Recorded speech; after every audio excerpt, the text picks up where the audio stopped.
마태복음 5장의 결론 부분, 마지막 부분입니다. 울리는 호세아의 음성, 그렇게 제목을 잡았습니다. 마태복음 전체에 이 호세아의 음성이 흐르고 있죠. 그거 느낄 수 있으시면 좋겠어요. 호세아와 아모스는 이 성경에 나오는 17선지자 중에서 가장 먼저 사역을 시작한 분들이에요. 그리고 다른 선지자들은 그냥 이 호세아와 아모스가 한 얘기를 반복한 것밖에 없어요. 그러니까 호세아를 알면 선지서 전체를 아는 것이에요. 그 호세아는 좀 표현이 여성적이고 아모스는 좀 남성적이고 그런 차이가 있지만은 중심은 그거죠. 이 마태복음에서 마태가 이걸 2번이나 인용을 하는데, 나는 인애를 원하고 제사를 원하지 않는다. 나는 번제보다 하나님 아는 것을 원한다. 다시 말해서 종교 생활을 너희에게 내가 말한 적이 없다. 나를 알아라. 그래서 호세아는 이 말씀 전에 앞서서 그러죠. 우리가 여호와를 알자, 힘써 여호와를 알자. 이게 마태복음 5장에 오면은 아버지, 우리가 아버지를 모르기 때문에, 아버지를 알면 아버지의 DNA가 나에게서 피어날 텐데, 그 아버지의 복되고 충만하시고 그 좋은 것은 피어나지도 않고 나누지도 못하고 이 세상에서 받은 안 좋은 것으로 삶을 살아가서 다들 너무 힘들고 지쳐 있어요. 마태복음은 한마디로 우리의 아버지가, 하늘에 계신 아버지가 우리 하나님이다 하는 것을 얘기해 줍니다. 자, 본문으로 들어가도록 하겠습니다. 이 본문은 싫든 좋든 예수님의 시그니처, 원수를 사랑하라 하는 시그니처 이 문구가 되어 있죠. 맞기도 하는 말씀이기도 해요. 시작이 그렇죠. 너희가 원수를 미워하라 하는 것을 들었지만 나는 너희에게 말한다. 원수를 사랑하고 박해하는 자를 위해서 기도하라. 이게 2번 반복이 돼요. 그러니까 원수가 박해하는 자와 같은 동일이죠. 반복으로 강조하는 것이죠. 그러면 누가 원수냐? 누가 박해하는 자냐? 이 세상 자녀예요. 그래서 이 말씀에 너희는 원수를 사랑하고 너희를 박해하는 자를 위해서 기도해라 이렇게 되어 있어요. 그래서 원수와 너희가 이렇게 대조되어 있죠. 너희는 누구예요? 천국의 백성이죠. 하나님 나라의 백성이죠. 그러니까 누가 하나님 나라 백성을 박해합니까? 이 세상 백성이죠. 이 세상 백성. 다시 말해서 이 세상에 사는 사람들을 위해서 기도하라 이렇게 말을 합니다. 그러면서 제일 중요한 것은 이같이 하면 하늘에 계신 아버지의 자녀다. 다시 말해서 하늘에 계신 아버지의 자녀라면 아버지의 DNA가 반드시 나타나게 돼 있다. 네가 노력해서가 아니고, 네가 잘나서가 아니고, 네가 뭘 의롭게 해서가 아니고, 하나님의 생명을 가졌다면 하나님의 생명이 피어날 수밖에 없죠. 그 하나님은 악인과 선인, 의인과 불의한 모두에게 똑같이 햇볕과 비를 주세요. 그러므로 원수든지 친구든지 사랑하고, 그걸 내가 원수를 사랑해야 되겠다, 내가 훌륭한 사람이 되겠다, 이런 게 전혀 아니죠. 그냥 그 본성이 나타나는 것이죠. 그래서 성경에서 아들이라는 말은 족보가 아니고 이 본성의 핵심적 특징을 말해주는 거죠. 본성의 특징. 그래서 야고보와 요한을 만났을 때는 우리의 아들, 성질이 급하니까 하늘로서 우리가 불을 내려 이들을 멸하기를 원하십니까? 그리고 굉장히 그 다음에 바나바에게는 위로의 아들, 그렇죠? 그 다음에 가룟 유다에게는 멸망의 아들, 또 사도 공동체 성도들에게는 빛의 아들. 그러니까 아들이 족보가 아니고 그 본성의 핵심적 특징이다. 근데 하나님의 그 중심적 본성은 뭐냐? 화평케 하는 것이에요. 이 화평케 하는 게 상황의 얘기가 아니고 막 전쟁이 있었는데 이제 평화롭게 되는 그런 게 아니고요. 존재적인 문제예요. 본질적인 문제예요. 그래서 성경에서 이 세상은 전부가 단절되어 있어요. 단절되었던 모든 것은 그건 거짓이잖아요. 모든 게 하나님으로부터 나왔으니까 단절될 수가 없죠.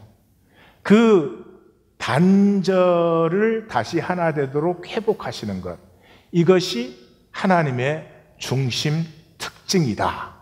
그 우리가 하나님을 믿으면 우리는 분명히 하나가 지금 회복되고 있어야 돼요. 옆에 물어봐. 회복되고 있는 느낌이 나니?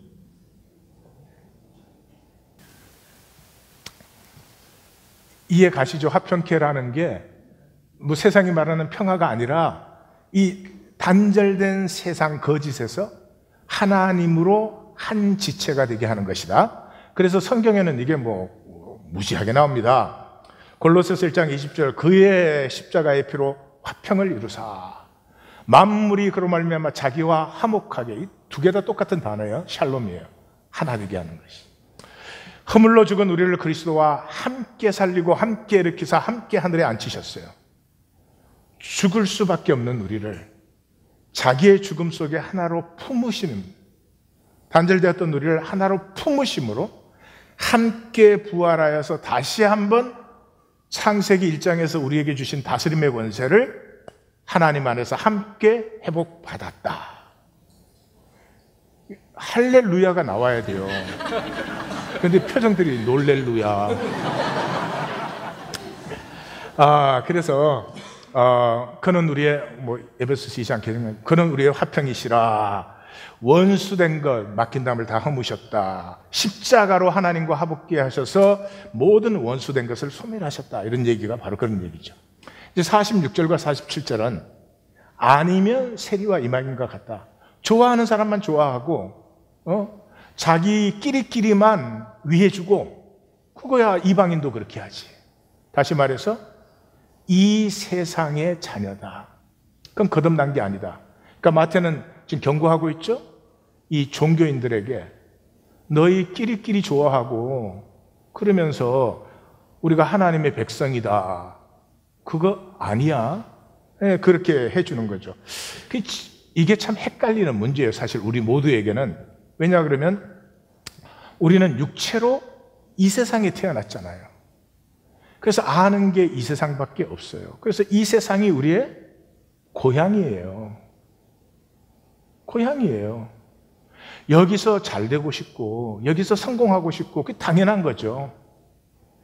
근데 이 하나님이 문제예요. 하나님만 없으시면 우리는 문제될 게 없어요. 근데 하나님이 시작부터 뭐라 그래요? 본토 친척 아비의 집을 떠나라. 교회를 떠나라 아니요. 요즘 한 사람이 아시고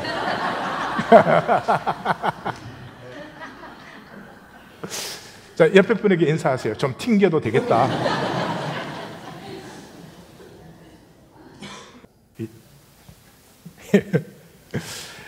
이게 보통 헷갈리는 문제가 아닙니다. 나부터도 그렇잖아요. 내가 육체로 이 세상에 태어났어. 그리고 부모님에게 양육받을 때도 이 세상에서 훌륭하고 잘 되라고 그렇게 온갖 정성으로 했으니까 그게 소원이죠. 근데 본토 친척 아비의 집을 떠나라.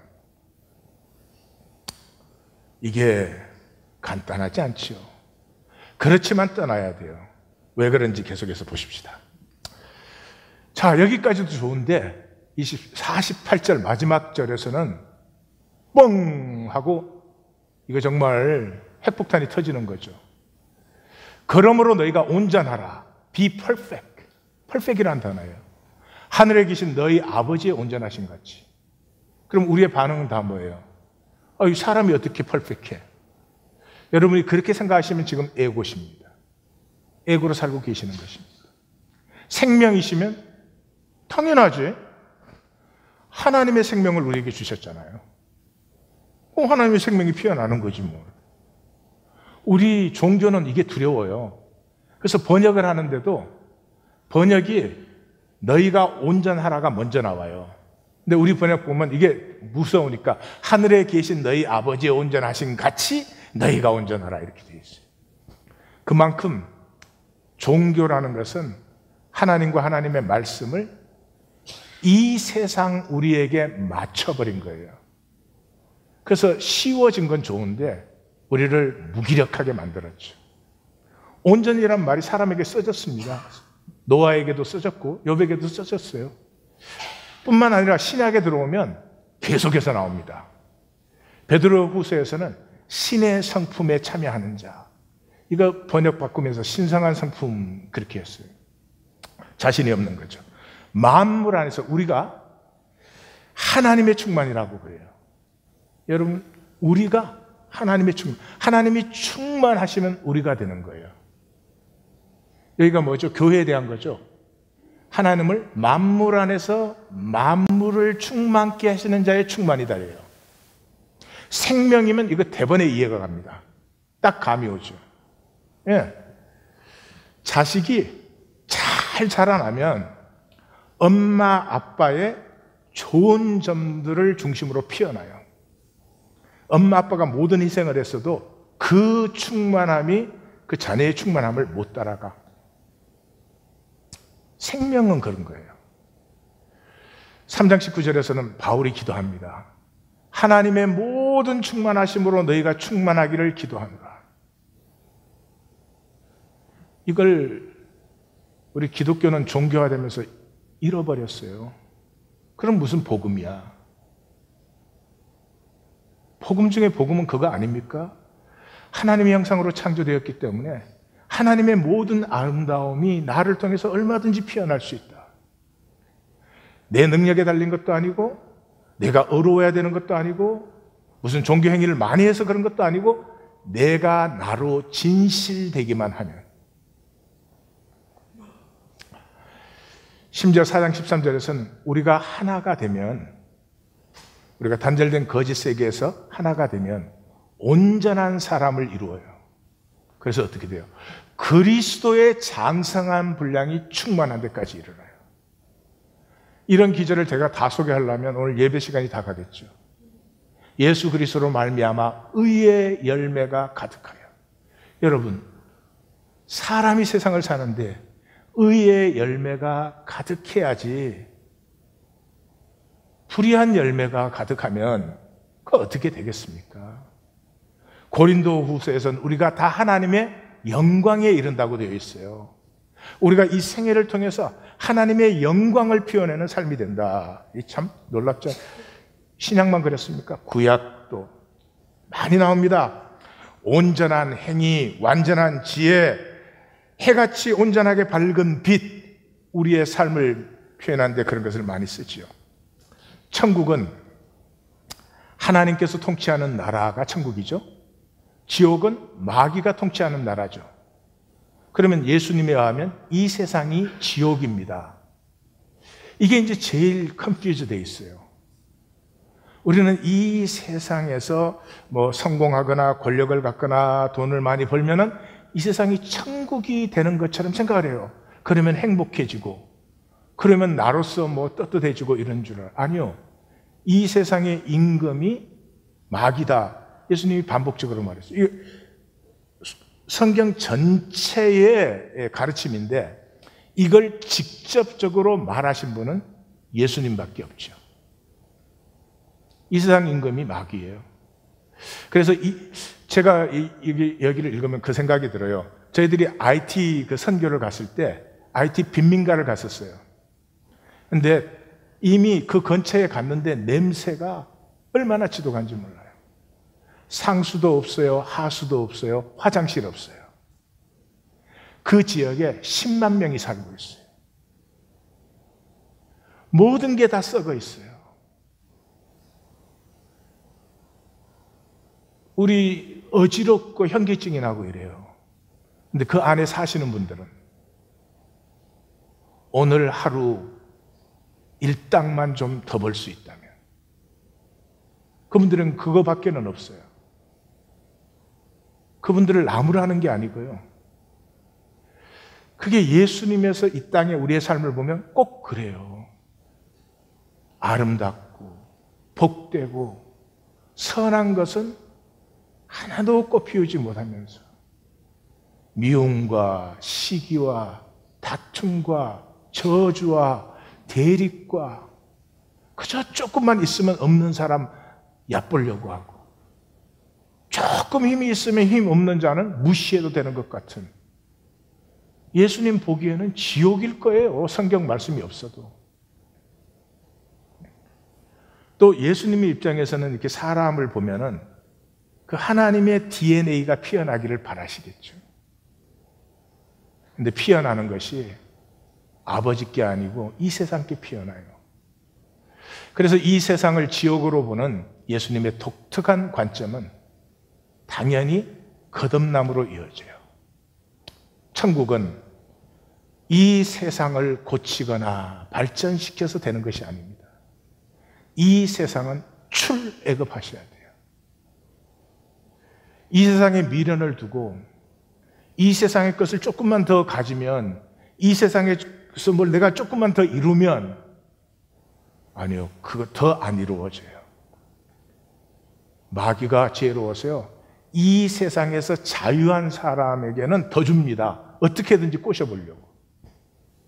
종로로 타면 마귀가 보통 무시하는 게 아니에요. 출애굽하세요. 하나님 나라를 위해서도, 이 땅에서 내가 의미 있는 삶을 살기 위해서도. 그리고 천국은 침노하는 거예요. 여호수아처럼. 그리스도인이란 어떤 소망도 세상에 두지 아니에요. 세상의 것이 소망될 수가 없는 사람들이에요. 오직 하나님의 나라가 이 땅에 임하는 것, 하나님의 통치가 임할 때까지는 이 가난과 이 아픔과 이 대립과 전쟁과 이 무지한 일들이, 왜 사람이 싸우다가 죽어야 돼요? 뭐가 그렇게 중요해서 이런 얼토당토하는 일은 이 세상에서는 끝나지 않습니다. 하나님의 통치가 임할 때에만. 그래서 마라나타의 사람이죠. 기억하십시오. 우리는 가인의 후예입니다. 우리는 아벨의 후예가 아닙니다. 착각하지 마십시오. 우리는 가인의 후예입니다. 예수님은 처음부터 살인한 자요. 거듭나지 않으면 우리가 얼마나 아름다운 존재인지, 우리에게서 무엇이 피어날 수 있는지조차 모르는 것입니다. 예수님의 복음을 정리해 보십시다. 간단하죠. 유일한 문제는 단절이에요. 단절이에요. 단절되면 거짓되잖아요. 예를 들어서 남편과 아내가 하나다 그러면 그게 거짓이 있을 수 없죠. 단절되어 있기 때문에 거짓이 있죠. 왜 그래요? 마귀가 단절된 천사잖아요. 하나님에게서 단절된 천사잖아요. 이게 굉장히 심각한 것입니다. 여러 가지가 있지만 이 단절이 되었다는 말은 타인도 모르고 나 자신도 모르는 거예요. 그래서 부부가 평생을 같이 살았지만 서로 몰라요. 서로 몰라요. 비극입니다. 부모가 자식을 모든 정성과 희생으로 길러요. 근데 부모가 자식을 압니까? 그 자식이 부모를 압니까? 이 세상에서? 몰라요.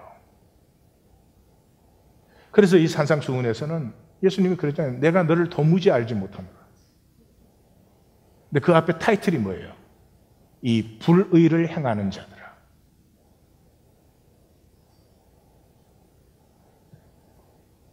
자기 마음대로예요. 불법이라는 이 단어는 무법이라는 단어예요. 무법은 법이 없는 게 아니에요. 자기 마음대로 하는 게 무법이에요.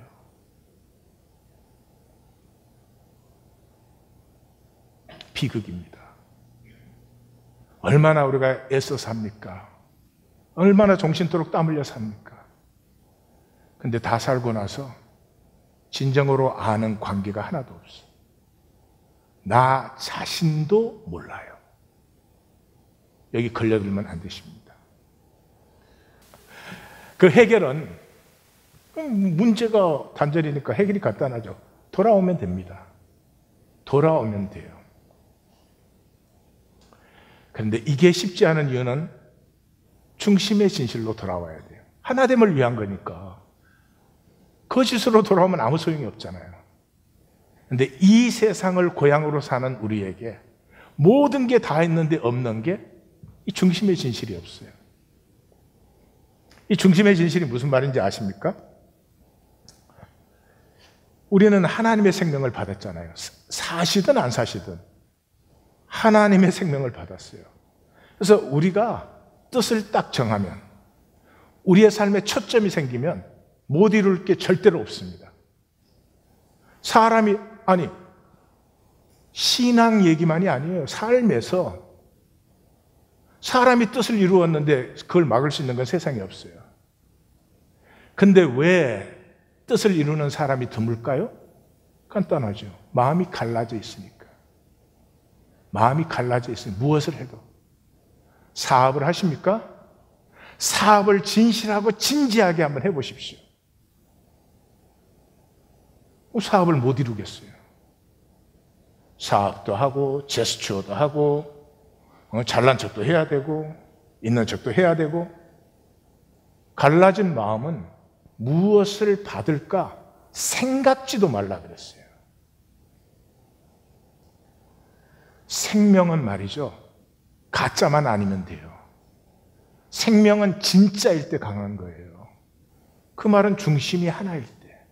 그래서 마귀는 우리에게 중심을 싹 갈라놨어요. 한 마음으로 사는 사람 만나기 힘들어요. 왜 그러는지 도대체 알 수는 없습니다.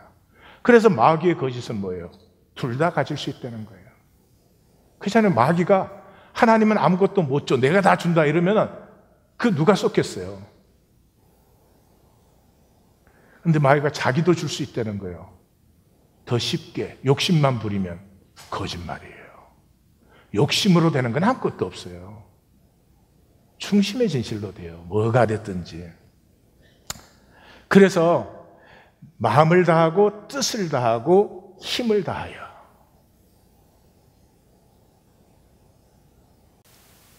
이거 어마어마한 것입니다. 말은 간단하죠. 한 사람의 영혼이 하나님을 향해서 초점이 선명해지는 것.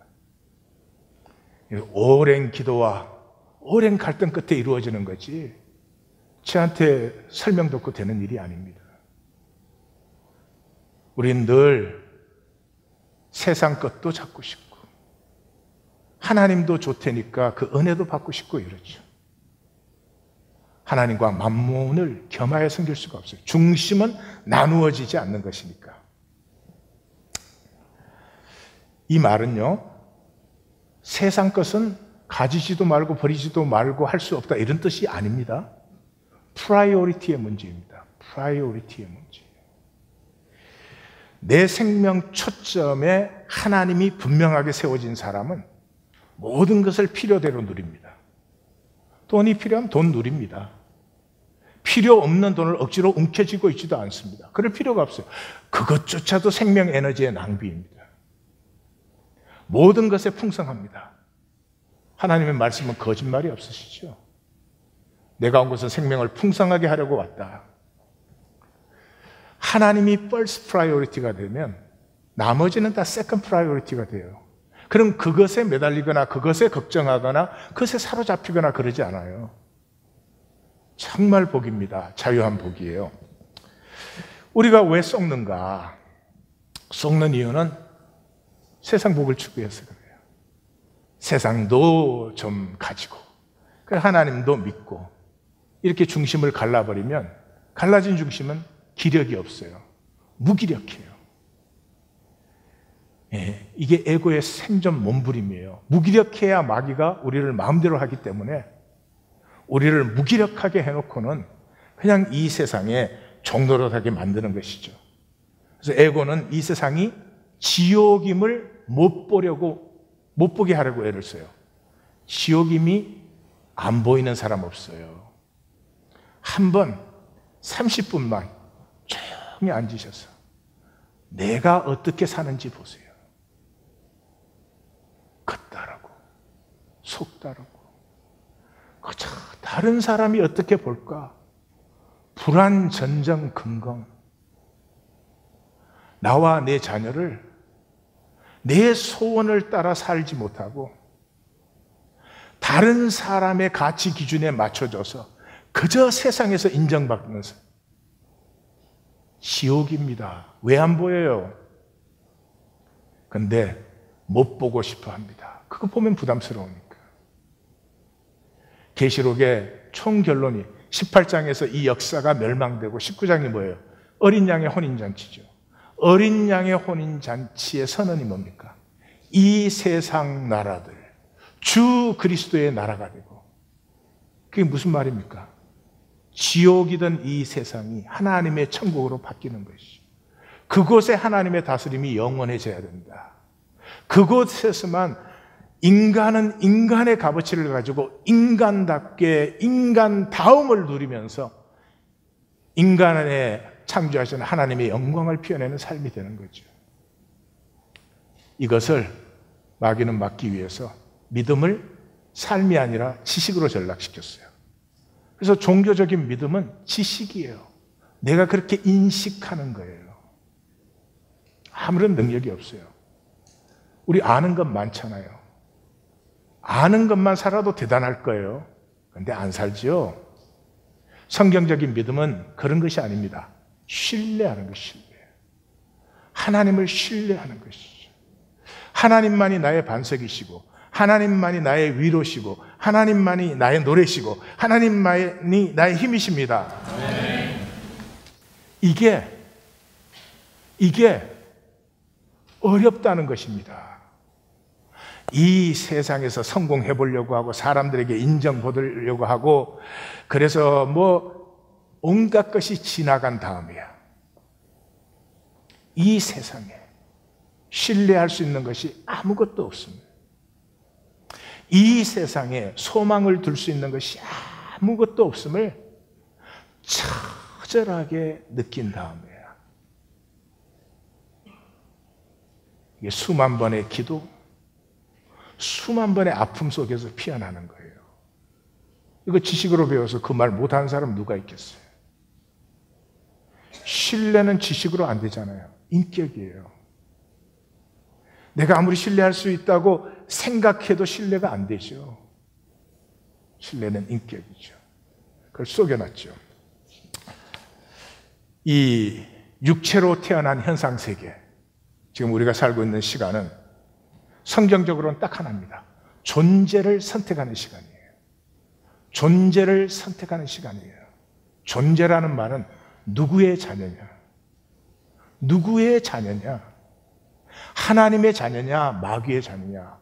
이렇게 말씀하시면 이 세상에 마귀의 자녀가 어디에 있겠나 싶은데 예수님은 안 그랬죠. 요한복음 8장에서 자기를 믿는 사람들에게 너희는 너희 아비 마귀에서 났다. 너희 나를 따르는데 내 말씀을 만난 게 아니고 떡을 먹은 까닭이지. 조금 생각해 볼 말씀이죠. 그죠? 육체를 가지고 있는 동안은 하루하루가 선택입니다. 모세 오경의 총결론이 뭐예요? 너희 앞에 하나님이 복과 저주, 생명과 사망을 두었으니 너희는 생명을 택하라. Choose life. 여기에 택하는 것은 인식적인 행위가 아니라 에르간, 행위를 얘기하는 거죠. 하루하루 내가 복을 피우는 삶이 되는 사람인가? 아니면 세상의 저주를 내가 살고 있는가? 하는 것이죠. 그래서 이 에고로 만든 종교 생활에서는 이런 말씀들은 다 없어져 버렸어요. 다 이래요. 믿음으로 구원받는다 그래요. 기독교에서. 믿음으로 구원받는다는 말은 한 번 나옵니다. 행위로 구원받는다는 말은 수도 없이 나옵니다. 어떻게 행위로 구원받는다는 말은 다 없어져 버리고 오직 믿음으로. 그것도 그 믿음은 인식적인 믿음. 성경 공부해서 예수가 그리스도인 줄 알고 내가 믿습니다. 그러면 아니요. 성경 한번 찾아보세요. 제가 몇 군데만 소개하겠습니다. 디도서 1장 16절. 그들이 하나님을 시인하나 행위로는 부인하니 가증한 자요 모든 선한 일을, 여기 선한 건 윤리가 아니라 하나님의 하나님의 모든 복된 일을 버리는 자다. 디모데후서 4장 14절. 주께서 그 행한 대로 갚으시리니. 이 심판 얘기하고 있는 것입니다. 베드로전서 1장 17절. 외모로 보지 않고 각 사람의 행위대로 심판하시니. 그러므로 나그네로 있을 때 우리가 육체로 살고 있을 때 두려움으로 살라. 성도님들, 다른 건 몰라도 하나님은 두려워할 줄은 아셔야 됩니다. 만약에 내가 정말로 믿는 자가 되고 싶으면 하나님을 두려워할 줄 알아야 돼요. 종교는 그거 다 패해버려요. 하나님을 섬긴다고 하는데 자기 마음대로. 그 하나님 두려워하는 것입니까? 종교에는 이 두려움이 없어져 버렸어요. 예배를 드린다고 하는데 자기 마음대로 드려요. 경외심이 사라졌죠. 주의 날이 도둑같이 오리니 그 날에는 땅과 그 중에 있는 모든 일이 에르간이에요. 그렇습니다. 우리의 행위가 내가 누구로 살았느냐를 결정하는 것이지 내가 어떤 생각을 했느냐. 생각으로야 이 세상에 의인 아닌 사람이 누가 있겠습니까? 이는 무사람을 심판하사 모든 경건하지 않게 행한 일로 말미암아 그대를 정죄하려 하심이라. 여기 정죄가 심판을 얘기하고 있습니다. 모든 교회가 나는 사람의 뜻과 마음을 살피는 자인 줄 알리라. 근데 그 뜻과 마음이 속에 들어있잖아요. 그걸 어떻게 알아요? 각 사람의 행위가 뜻과 마음을 보여주는 것이죠. 이 재앙에 죽지 않고 남은 사람들이 계시록에서 그 7 재앙이 시작됐습니다.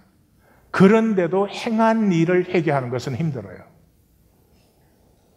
그래서 그 사람들은 다시 금, 은, 동, 목석의 우상에게 절을 합니다.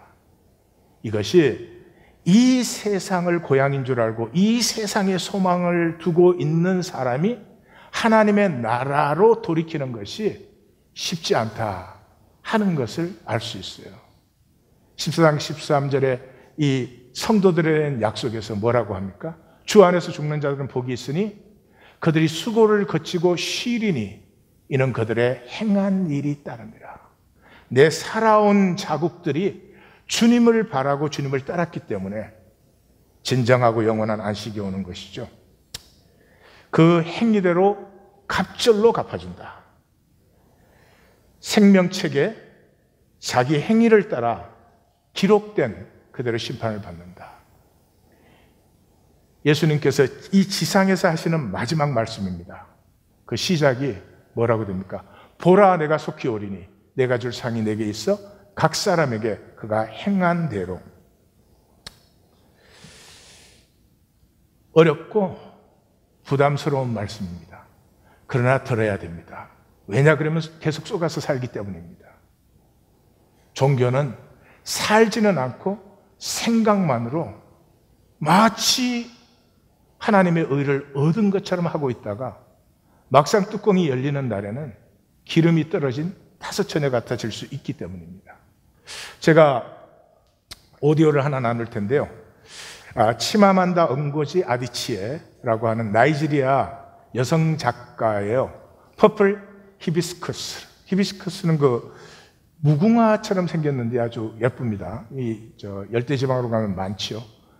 이분이 2003년에 발표한 첫 작품이에요. 근데 그 발표하자마자 영영방 작가상, 허슨 라이트 기념상, 2015년에는 타임지 100대의 영향력이 있는 인물에 뽑히고 2017년에는 포춘지가 선정한 세계 50대 위대한 리더에 뽑히고 뉴요커 매거진에서는 미국을 대표하는, 지금 미국 와서 살고 있어요, 20인의 젊은 작가에 뽑히고 더 타임즈에는 21세기의 필독도서 100권에 뽑혔어요. 이 나이지리아가 한국하고 굉장히 비슷해요, 문화적으로.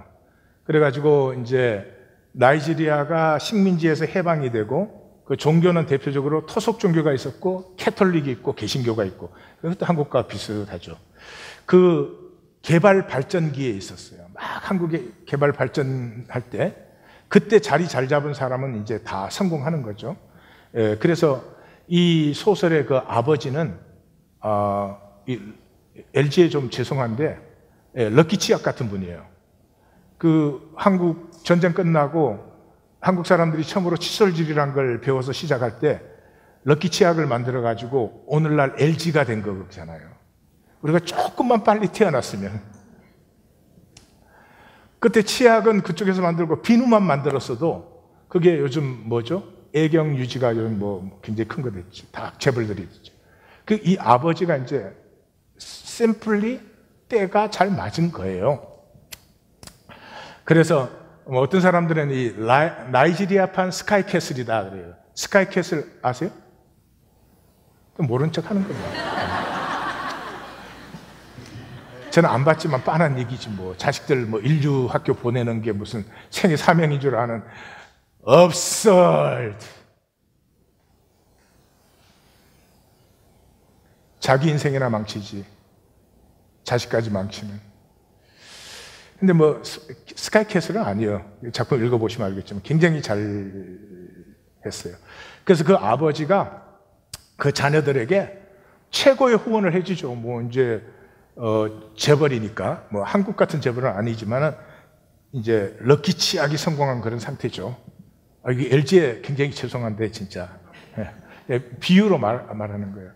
그래서 이제 그 제일 좋은 후원과 교육을 다 해줘요. 그리고 막 성취를 해주고 격려를 해주는데 이 자녀들은 그 아버지의 후광, 그 자기의 나라에서는 이제는 뭐 영웅이죠, 스타죠.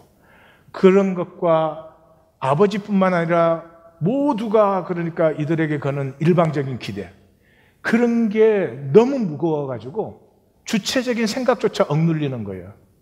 도대체 내가 누군지, 뭐를 정말 좋은지 그것조차도 모르겠는 거예요. 그런데 이제 멀리 떨어져 사는 고모네가 있는데, 고모네 가정은 이제 아이들을 굉장히 뭐라 그럴까요? 그냥 자기가 누군지, 뭐를 정말 한번 해보고 싶은지, 이제 그런 것을 찾아 나가도록 이렇게 도와주는 평범한 가정입니다. 그래서 그 고모네와 사촌들을 보면서 그 자기의 길을 찾는 그 고통을 적었어요.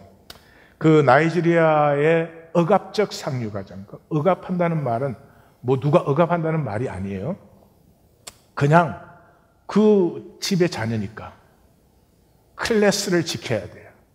당연히 남보다 뛰어나야 돼요. 뭐 등등 그런 거죠.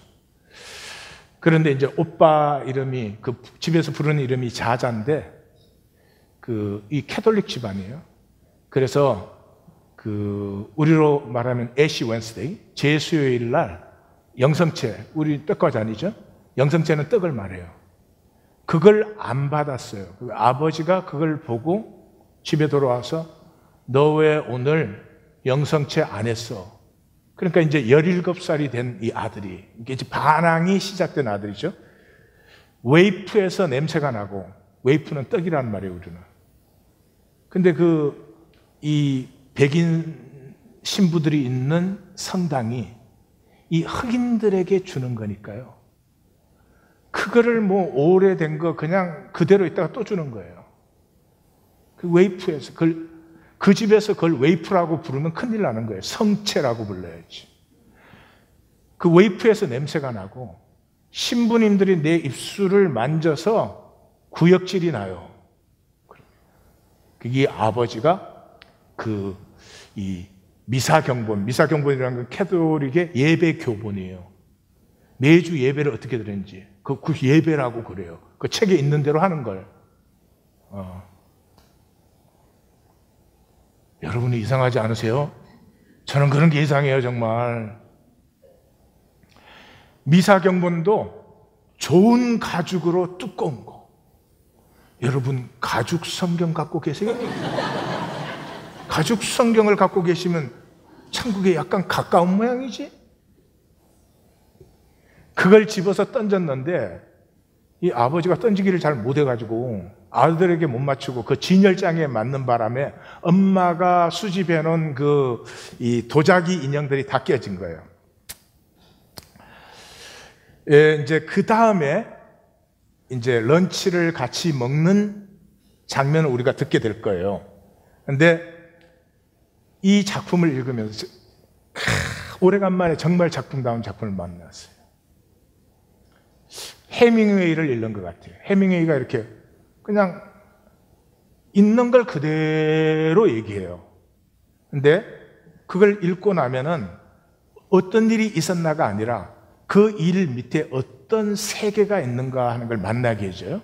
해밍웨이 그 라이팅의 특징인데 비슷해. 21세기의 해밍웨이. 저는 제가 평론가가 아니지만 그렇게 해서 이 10대 소녀에 비친 그 신부, 아버지, 교인들을 아주 그냥 담담히 얘기를 하는데 그 세계를 다 만나게 해요. 일단 신부들은 이 백인 신부들이거든요.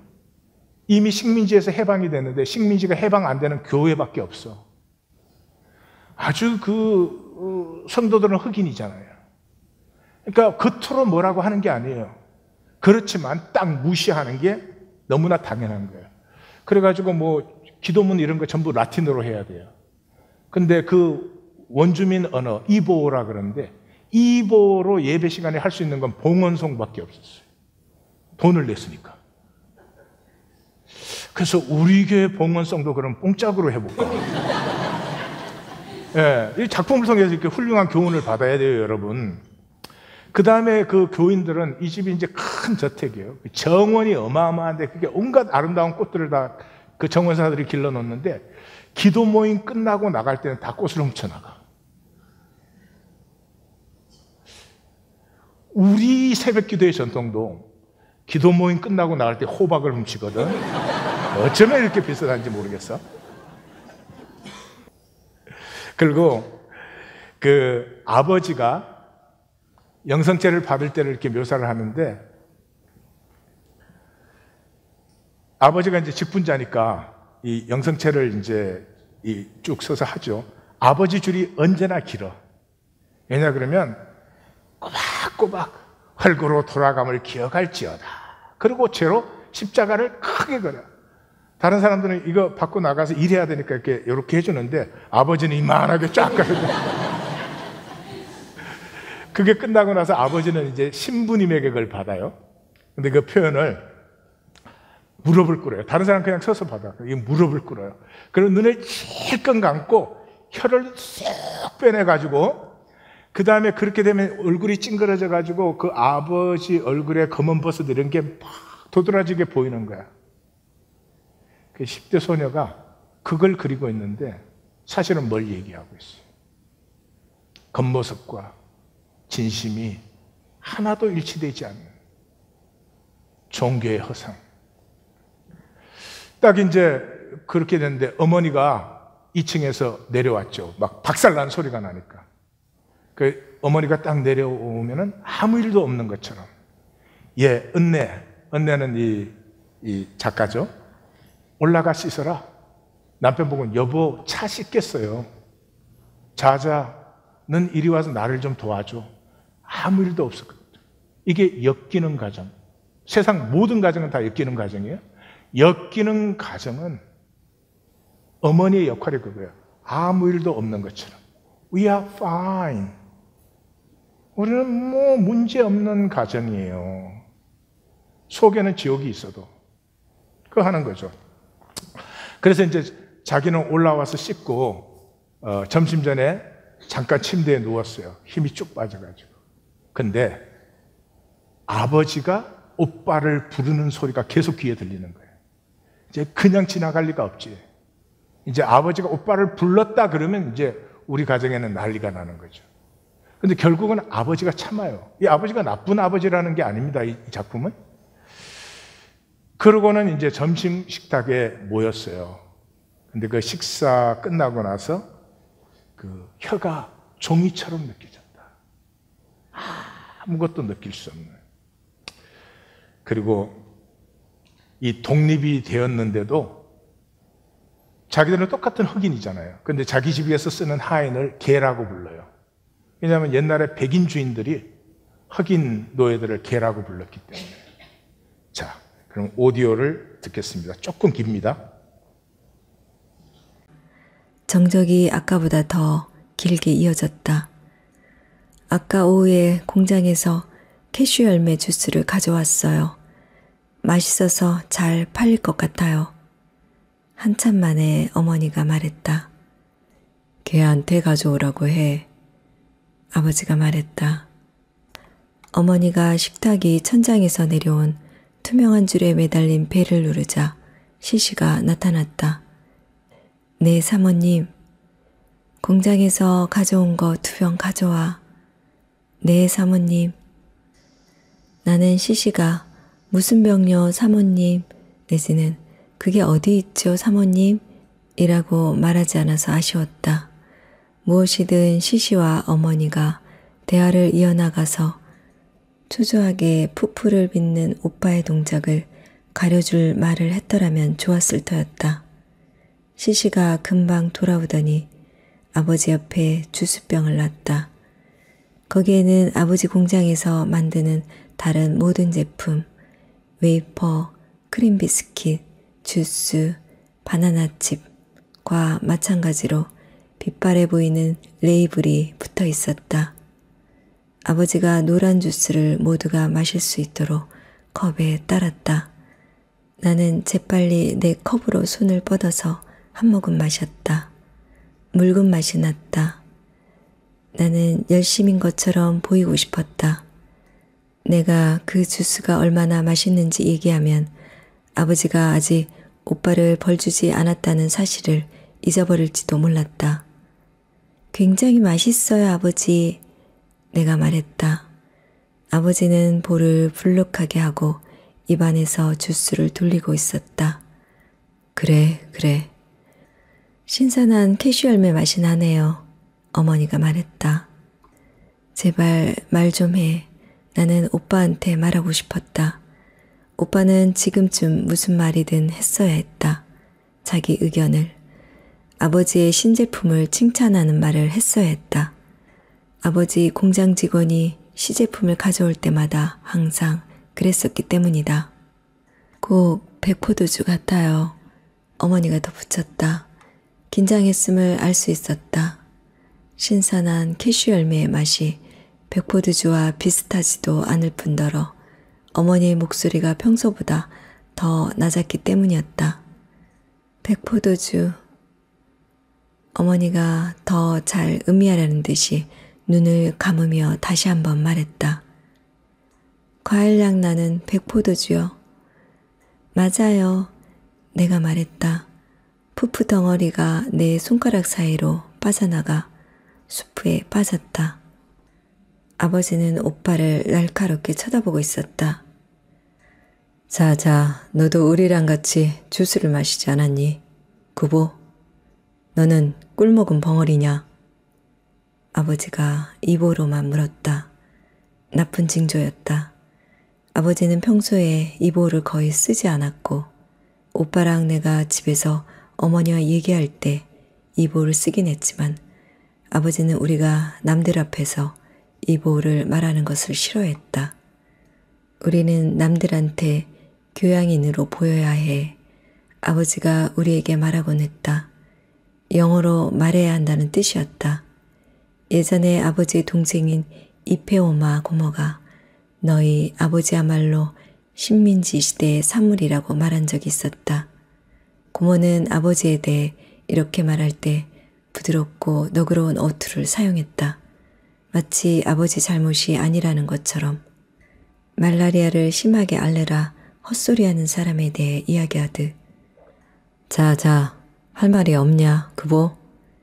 아버지가 다시 한번 물었다. 은바, 꿀 먹은 벙어리 맞아요. 오빠가 대답했다. 뭐? 아버지의 눈이 그늘져 있었다. 아까는 오빠 눈에 있었던 그늘이었다. 두려움, 그것이 오빠의 눈에서 나와 아버지의 눈에 들어간 것이었다. 할 말이 없다고요. 오빠가 말했다. 주스가 어머니가 말하던 참이었다. 오빠가 앉아있던 의자를 뒤로 밀었다. 감사합니다, 주님. 감사합니다, 아버지. 감사합니다, 어머니. 나는 고개를 돌려 오빠를 빤히 쳐다봤다. 오빠는 적어도 올바른 방식, 우리가 식사를 마칠 때마다 하는 방식으로 감사 인사를 하고 있긴 했다. 하지만 동시에 우리가 절대 하지 않는 행동을 하고 있었다. 아버지가 식후 기도를 하기 전에 식탁에서 일어난 것이다. 자자, 아버지가 말했다. 그늘이 더욱 자라나 아버지의 흰자까지 뒤덮었다. 오빠는 접시를 들고 식당을 나가고 있었다. 아버지가 일어나려다 다시 의자에 털썩 주저앉았다. 볼살이 불독처럼 축 늘어졌다. 나는 유리컵으로 손을 뻗어 주스를 들여다봤다. 소변처럼 묽은 노란색이었다. 전부 목구멍에 들이붓고 단번에 삼켰다. 달리 어떻게 해야 할지 몰랐다. 내 평생 이런 일이 일어난 적은 결단코 단 한 번도 없었기 때문이다.